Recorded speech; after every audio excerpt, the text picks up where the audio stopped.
नमस्कार। संतोष की रिपोर्ट में आप सबका स्वागत है। और आज हम संतोष की रिपोर्ट में बात राहुल के उस यात्रा की करने जा रहे हैं जो यात्रा आज गया जी से नवादा की तरफ प्रस्थान कर गया। आज तीसरा दिन है। आज नवादा में उनकी सभा होनी है। फिर उसी तरीके से जैसे वो उनका वोट अधिकार यात्रा वाहन के काफिलों के साथ चलता आ रहा है, उसी तरीके से आगे बढ़ता रहेगा। लेकिन इन 3 दिनों की यात्रा के दौरान एक ऐसी तस्वीर आई है जिस तस्वीर के सहारे आप समझ सकते हैं कि उस यात्रा का इम्पैक्ट उन इलाकों में क्या पड़ा है। जरा इस तस्वीर को गौर से देखिए। कहने की जरूरत नहीं है, तस्वीर राजेश राम की है जो प्रदेश कांग्रेस के अध्यक्ष हैं। और नीचे जो चप्पल मरम्मती का काम कर रहे हैं, स्वाभाविक तौर पे ये भी राम ही होंगे। लेकिन ये तस्वीर बयां कर रहा है कि जिस महादलित को राजेश राम के सहारे या संविधान के सहारे कांग्रेस साधना चाहती थी, वो उस इलाके में सधता हुआ दिख रहा है जो आज भी मायावती के साथ खड़ा रहता है। तमाम मायावती भले यूपी में 0 पर आउट हो गई, लेकिन वो जो कैमूर और सासाराम का जो इलाका है ना, वो जो एक बड़ा बेल्ट है औरंगाबाद का, वो जहां राम की बड़ी आबादी है, आज भी मायावती को वो अपना नेता मानती है। लेकिन ये तस्वीर कह रही है कि चीजें बदल रही हैं। एक ये इंपैक्ट देखने को मिला है। दूसरा जो सबसे महत्वपूर्ण है, जिस पर सबकी नजर है, मीडिया की पूरी फौज राहुल के साथ चल रही है।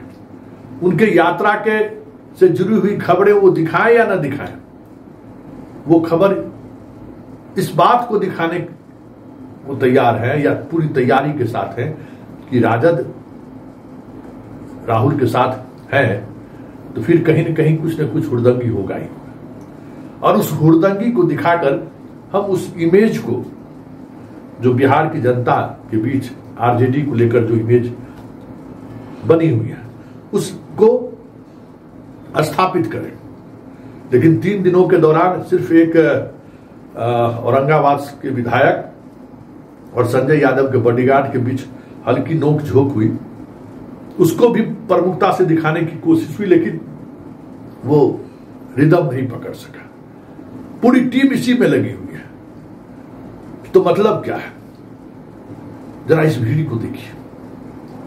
ये भीड़ बता रहा है कि सिर्फ MY, जबकि पूरी चैनल, पूरी अंजना ओम कश्यप राहुल के इस यात्रा को मुसलमान को के बीच यात्रा है, इसको दिखाने की कोशिश करें कि कहां 5%, कहां 10%, कहां 12%, कहां 30%, सिर्फ ये दिखाने की कोशिश में लगे हुए हैं।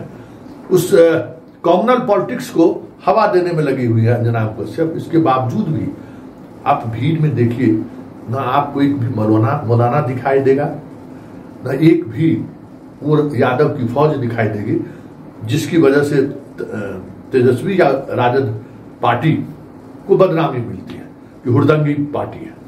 आम लोग, गरीब लोग, ऐसे लोग जो इस वोट को प्रभावित करते हैं, ऐसे लोग आपको देखने को मिलेगा।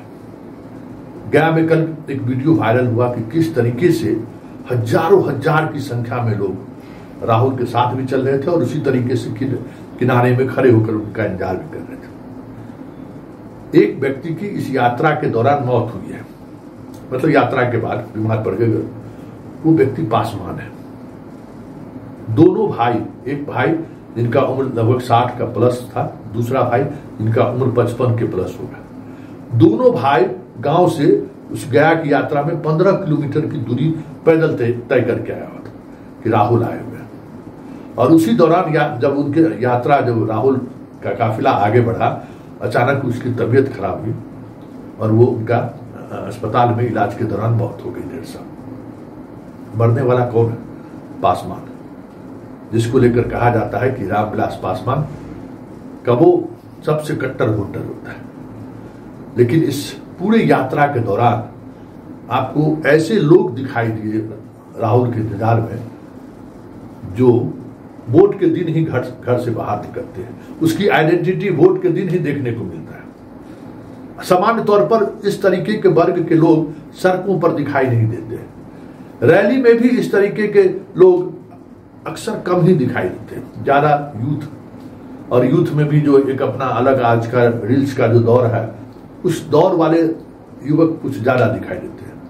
इनका हर वर्ग के लोग इसमें दिखाई दे रहे हैं। और पहली बार तेजस्वी के साथ राहुल हैं, आपको दीपांकर भी हैं, सहनी भी हैं, सारे पॉलिटिकल पार्टी के महागठबंधन के लोग हैं। ऐसे लोग इस यात्रा के दौरान सड़कों के आसपास देखने को मिला जो राजद का परंपरागत वोटर नहीं रहा है, या राजद के साथ नीतीश कुमार के आने के बाद सहज भी नहीं रहा।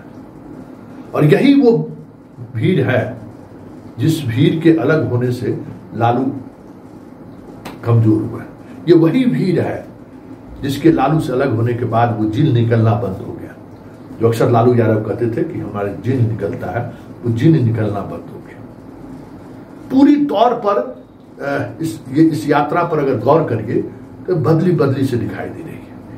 ये अलग बात है कि इस यात्रा को देखने आए, इस यात्रा को में शामिल होने आए ऐसे वर्ग के लोग जो महागठबंधन के वोटर नहीं है, वो आगामी चुनाव में महागठबंधन को वोट करेगा या नहीं करेगा ये तो वक्त बताएगा।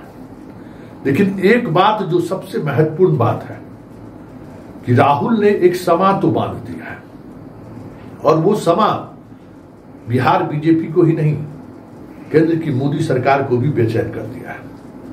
क्योंकि उन्हें पता है कि बिहार में अगर वापसी नहीं हुई, बिहार अगर हाथ से निकल गया तो फिर देश हाथ से निकलने में वक्त नहीं लगेगा। क्योंकि बिहार वो कह सकते हैं कि वो जगह है जहां से सत्ता, केंद्र की सत्ता हो या कोई भी सत्ता हो, सहज तभी रह सकता है जब बिहार की सत्ता पर उसकी पकड़ हो। नहीं तो बिहार समय समय पर अंगड़ाई लेते रहता है। समय समय पर बिहार अपने मिजाज में चीजों को रखता रहता है, प्रोटेस्ट भी करता रहता है।